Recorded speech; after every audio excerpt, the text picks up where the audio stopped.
فرماتے ہیں کہ حضرت ہند رضی اللہ تعالیٰ فرمایا کرتے تھے کہ میں باپ ماں بھائی اور بہن کے لحاظ سے سب سے زیادہ عزت والا ہوں، کیونکہ میرے والد خود رسول اللہ صلی اللہ علیہ وسلم ہیں، میری ماں سیدہ خدیجہ الکبریٰ ہے رضی اللہ تعالیٰ عنہا، اور میرا بھائی قاسم اور میری بہن سیدہ فاطمہ الزہرا۔ یہ وہ ہستی ہے۔ اب آپ ذرا پس منظر کی طرف دیکھیے کہ آقا علیہ الصلوۃ والسلام نے نکاح کیا حضرت خدیجہ الکبریٰ رضی اللہ تعالیٰ عنہا سے، اور کس عمر میں کیا؟ 25 سال کی عمر میں۔ 40 سال کی عورت کے ساتھ 25 سال کا لڑکا نکاح کرنا نہیں جانتا، کوئی اپنی اہمیت نہیں سمجھے گا، لیکن قربان جائیں میرے آقا کی ذات اقدس پر کہ آقا علیہ الصلوۃ والسلام نے خود 25 سال کے ہیں، سیدہ خدیجہ الکبریٰ حضور کی پیاری زوجہ، ان سے نکاح کیا، اور پھر حضور علیہ الصلوۃ والسلام کے 3 بیٹے اور 4 بیٹیاں سیدہ خدیجہ الکبریٰ رضی اللہ تعالیٰ عنہ سے تشریف لائی، اور جن میں سب سے زیادہ مقام، زیادہ جو چمک دمک سے جن کا نام ظاہر آتا ہے، سامنے آتا ہے، سیدہ فاطمہ الزہرا رضی اللہ تعالیٰ عنہا، وہ ہستیاں۔ اور حضرت ہند بن ابی حالہ، یہ حضرت خدیجہ الکبریٰ رضی اللہ تعالیٰ عنہ کے وہ بیٹے ہیں جو پہلے شوہر سے تھے، اور میرے آقا نے آنے والے بچے کی جو حضرت خدیجہ الکبریٰ رضی اللہ تعالیٰ عنہا اپنے ساتھ لے کے آئی، آقا علیہ الصلوۃ والسلام نے ان کی اس انداز سے پرورش کی جس طرح اپنے سگے بیٹے کی پرورش کر رہی ہوتی۔ آقا علیہ الصلوۃ والسلام نے ان کی پرورش کر کے گویا زمانے کو یہ بتا دیا کہ میرے لیے کوئی پرایا نہیں ہے، سارے میرے اپنے ہیں۔ قربان جائیں آقا علیہ الصلوۃ والسلام کی ذات اقدس پر۔ اور پھر دیکھیے، ابھی آگے بڑھیے، حضرت خدیجہ الکبریٰ رضی اللہ تعالیٰ عنہ، جب حضرت خدیجہ الکبریٰ، اور آپ اس دور میں دیکھیے کہ جب عرب معاشرے میں عورت کا جو حال تھا، آپ پڑھتے آ رہے ہیں، سنتے آ رہے ہیں کہ عورت کا جو حال تھا کہ عرب معاشرے کے اندر عورت کو کس مقام، کس نظر سے دیکھا جاتا تھا، اور عورت کو کس جو ہے مقام پہ رکھ کر اس کی اہمیت کو واضح کیا جاتا تھا۔ تو آپ جانتے ہوں گے کہ عورتوں کو زندہ دفن کر دیا جاتا تھا، لڑکیوں کو زندہ دفن کر دیا جاتا تھا، لیکن قربان جائیں حضرت خدیجہ الکبریٰ رضی اللہ تعالیٰ عنہ، آپ کا اس وقت بھی زمانہ جاہلیت کے اندر بھی حضرت خدیجہ الکبریٰ رضی اللہ تعالیٰ عنہ ملکہ عرب کے نام سے مشہور تھی، اور بڑے بڑے لوگ، بڑے بڑے تاجر اور بڑے بڑے کاہن جو آپ سے آ کے مشورہ کیا کرتے تھے، بڑی بڑی کاہنہ آپ سے آ کے مشورہ کیا کرتی تھی، اور اس وقت کاہنہ عورتیں جو تھیں وہ بڑی معزز ان کو سمجھا جاتا تھا۔ اس وقت حضرت خدیجہ رضی اللہ تعالیٰ عنہ کی والدہ 585 عیسوی میں وفات پا چکی تھی، اور 590 میں آپ کے والد خویلد بن اسد بھی داغ وفات کر دے چکے تھے، یعنی وہ بھی دنیا سے رخصت ہو گئے، والد بھی چلا گیا، والدہ بھی چلی گئی۔ اب ایسی حالت میں لڑکی کو اپنے آپ کو سنبھالنا آسان نہیں ہوتا، بہت مشکل ہوتا ہے۔ شوہر بھی سر پہ نہ ہو، شوہر بھی دنیا سے جا چکا ہو، شوہر بھی موجود نہ ہو، اور نہ والد ہو، نہ والدہ ہو، نہ شوہر ہو، ایسی عورت میں ایسے لمحے میں ایک عورت کا اپنے آپ کو سنبھالنا یہ بہت بڑی بات ہے، یہ کوئی چھوٹی سی بات نہیں۔ عورت ذات ہے، صنف نازک ہے، لیکن حضرت خدیجہ الکبریٰ رضی اللہ تعالیٰ عنہ کے والد بھی آپ کو دنیا سے داغ وفات کر دے گئے۔ تو والد کے انتقال کے وقت آپ کی عمر 35 برس کی تھی، کتنی تھی؟ اور 35 برس کی عورت اپنے آپ کو اس وقت سنبھالنا بہت مشکل ہوتا ہے، جب شوہر بھی سر پہ نہ ہو، ماں بھی سر پہ نہ ہو، باپ بھی سر پہ نہ ہو، لیکن اس وقت قربان جائیں ملکہ عرب پر، اس ہستی پر جس کو مقام میرے آقا کی بیوی بننے کا ملا ہے، زوجہ مصطفیٰ صلی اللہ علیہ وسلم۔ ان 35 برسوں میں آپ 2 مرتبہ بیوگی کا صدمہ اٹھا چکی تھی، ایک عورت 2 مرتبہ بیوہ ہو چکی ہو، کتنی مرتبہ؟ 35 سال کی ایج تک آپ 2 مرتبہ بیوہ ہو چکی، اور اس حالت میں نہ باپ سر پہ ہو، نہ ماں ہو، 2 شوہر دنیا سے جا چکے ہو۔ آپ اور میں بتائیے کیا اس عورت کی کیفیت کیا ہوگی؟ جانتے ہیں اس بات کو؟ یہ اس سے پوچھو جس کو زخم لگا ہوا۔ حضرت سیدہ خدیجہ الکبریٰ رضی اللہ تعالیٰ عنہ علامہ، اور آپ 2 مرتبہ بیوہ ہو چکی، بیوگی کا صدمہ اٹھا چکی تھی، اور ان پے در پہ صدمات کی وجہ سے آپ کی طبیعت دنیا سے بھر چکی تھی۔ ظاہری سی بات ہے، ظاہری سی بات ہے، جب ایک عورت 2 مرتبہ بیوہ ہو چکی ہوگی تو اس عورت کا دل تو دنیا سے بھر چکا ہوگا، دنیا سے اکتا گئی ہوگی، تو اس وقت آپ ارادہ کر چکی تھی کہ تیسری شادی نہیں کرنی، تیسری شادی نہیں کرنی۔ علامہ ابن سعد لکھتے ہیں کہ کئی صاحب ثروت سرداران قریش، کئی، کیونکہ آپ کے والد بہت بڑے تاجر تھے، اپنا بہت سارا ساز و سامان اپنی بیٹی کے سپرد کر کے جا رہے تھے، بڑا تاجر کا سامان اور مال تجارت، اور تجارت کا پورا جو ہے وہ یوں سمجھ لو پورا کا پورا بزنس اپنی بیٹی کے حوالے کر کے باپ چلا جائے تو وہ بیٹی کیسے کمائی کر سکے گی؟ بیٹی اپنے باپ کے کاروبار کے اتار چڑھاؤ کو کس انداز سے سمجھ سکے گی؟ لیکن قربان جائیں حضرت خدیجہ الکبریٰ رضی اللہ تعالیٰ عنہ کے مقام پر، اور ان کے سلام عقیدت پیش کرتے ہیں ہم حضرت خدیجہ رضی اللہ تعالیٰ عنہ کے مقام کو، اور خراج تحسین پیش کرتے ہیں اس ہستی کو جو میرے آقا کی زوجہ محترمہ ہے حضرت خدیجہ الکبریٰ رضی اللہ تعالیٰ عنہ۔ علامہ ابن سعد لکھتے ہیں کہ کئی صاحب ثروت، بڑے پڑھے لکھے اور بڑے صاحب ثروت، مال و دولت رکھنے والے سرداران قریش کی خواہش تھی کہ ان کے اگر مقدر میں ہو تو خدیجہ سے شادی کر لیں، وہ چاہتے تھے کہ ہم خدیجہ سے شادی کر لیں، اور انہوں نے ایسا کرنے کی حتی الامکان کوشش بھی کی، مگر آپ شادی کے لیے تمام بیانات لطف ادب کے ساتھ مسترد کرتی رہی، اور دوسرے شوہر کی وفات کے بعد تیسری شادی کے خیال سے ہچکچاتی تھی۔ گویا پتہ چلا کہ در حقیقت سیدہ خدیجہ الکبریٰ رضی اللہ تعالیٰ عنہ کا دل ہی دنیا سے اچاٹ ہو چکا تھا، دل دنیا سے بھر گیا تھا۔ ظاہری سی بات ہے جب عورت 2 مرتبہ بیوہ ہو چکی ہو تو تیسرے خاوند کو چاہے گی؟ قطعاً ایسی بات نہیں کہ وہ تیسرے خاوند کی آگے بڑھے، لیکن قربان جائیں جس احسن انداز سے میرے آقا علیہ السلام کی پیاری بیوی اور خویلد کی پیاری بیٹی، انہوں نے اپنے باپ کی وفات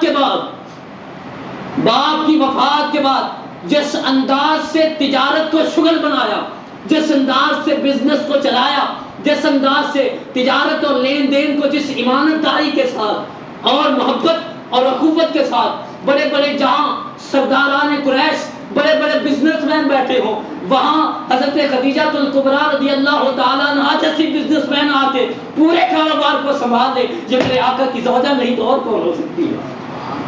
آپ دیکھیے تو صحیح، ذرا یہاں پہ دیکھیے تو صحیح، وہ لوگ جو اپنے اپنے کاروبار کرتے ہیں، ذرا دیکھیں کوئی ہے ایسا دنیا میں بزنس مین جو میرے آقا کی زوجہ جیسا مقابلہ کر سکے؟ حضرت سیدہ خدیجہ الکبریٰ رضی اللہ تعالیٰ عنہ۔ اور پھر دیکھیے اپنی بیٹی، بیوہ بیٹی کے غم کو ہلکا کرنے کے لیے خویلد بن اسد جب تک وہ زندہ رہے اپنی زیادہ تر کاروباری اور تجارتی امور اپنی بیٹی کے سپرد کر کے خود گوشہ نشین ہو جاتے تاکہ میری بیٹی کاروبار سنبھال لے، میری زندگی کا کچھ پتہ نہیں۔ بیٹی اتنی ٹرین ہو گئی، اتنی اس میں صلاحیت پیدا ہوگی کہ وہ اپنے باپ کے کاروبار کو سنبھالنے لگی۔ حضرت خدیجہ الکبریٰ رضی اللہ تعالیٰ عنہ، آپ نے مکے میں ہی نہیں بلکہ شام، بصرہ، جرش اور دیگر اطراف میں بھی اپنے تجارتی مراکز کو قائم کر دیا، اور اعلیٰ ذہانت اور پیشہ ورانہ صلاحیت کے ساتھ آپ نے بوجھ اٹھایا جو آج کا مرد نہیں اٹھا سکتا۔ سمجھ رہے ہیں بات کو؟ سمجھ رہے ہیں آپ؟ جو آج کا مرد نہیں اٹھا سکتا۔ سیدہ خدیجہ الکبریٰ رضی اللہ تعالیٰ عنہا نے اس حالت میں کہ جب عورت 2 مرتبہ بیوہ ہو چکی ہو، نہ باپ سر پہ ہو نہ ماں سر پہ ہو، اس حالت میں تجارت کو سنبھالنا یہ سیدہ خدیجہ الکبریٰ کا مقام ہے، یہ کسی اور کا نہیں ہے، یہ کوئی سنبھال سکتا ہی نہیں ہے، کوئی عورت اپنے آپ کو سنبھال نہیں سکتی۔ لیکن قربان جائیں حضرت خدیجہ الکبریٰ رضی اللہ تعالیٰ عنہ، آپ کی شان اقدس پر وقت بہت مختصر ہے لیکن باتیں بہت ہیں۔ حضرت خدیجہ الکبریٰ رضی اللہ تعالیٰ عنہ جب حضور علیہ السلام کی باتوں کو سنتی ہے اور پھر آقا علیہ السلام کو تجارت کے لیے تیار کرتی ہے کہ اور بھی بڑے بڑے لوگ میرے تجارتی سامان لے کر مختلف شہروں میں جاتے ہیں، تو حضرت ابو طالب رضی اللہ تعالیٰ عنہ جو حضور کے چچا ہیں، ان کی حضرت خدیجہ سے ملاقات ہوتی ہے۔ کن سے ملاقات ہوتی ہے؟ حضرت خدیجہ الکبریٰ رضی اللہ تعالیٰ عنہ، ان سے ملاقات ہوتی ہے۔ تو حضرت خدیجہ الکبریٰ رضی اللہ تعالیٰ عنہ آپ ان سے کہتی ہیں کہ اس طرح کاروبار کے حوالے سے گفتگو ہوتی ہے، تو ابو طالب رضی اللہ تعالیٰ عنہ جاننا چاہتے ہیں کہ ان کے بھتیجے اور سیدہ خدیجہ رضی اللہ تعالیٰ عنہ کے مابین آئندہ کے لیے کاروباری امور مستحکم اور مستقل صورت اختیار کرتے ہیں یا نہیں،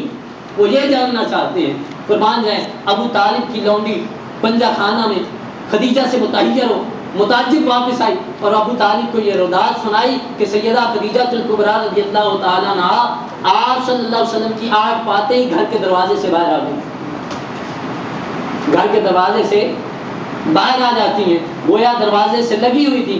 پھر آپ ادب کے ساتھ عرض گزار ہوئی، فدا کابی و امی، یا رسول اللہ میرے ماں باپ آپ پہ قربان جائے، ہرگز جسارت نہ کرتی، لیکن میرا دل گواہی دے رہا تھا کہ وہ نبی جو ان قریب مبعوث ہونے والا ہے وہ صرف آپ ہی ہو سکتے ہیں، اگر میرا خیال صحیح ہے تو صرف اتنی التجا ہے کہ مجھے اور میری عقیدت کو فراموش نہ کیجیے۔ آپ صلی اللہ علیہ وسلم کو اگرچہ اپنی نبوت کا علم تھا، مگر آپ صلی اللہ علیہ وسلم نے اسے ظاہر فرماتے ہیں آپ نے اسے ظاہر کرنے کا وقت نہیں آیا تھا۔ آپ صلی اللہ علیہ وسلم نے جواب دیا اگر ایسا ہے تو آپ کا حق فراموش نہیں کر دیا جائے گا۔ اب یہاں پہ بڑی باتیں واضح ہوتی ہیں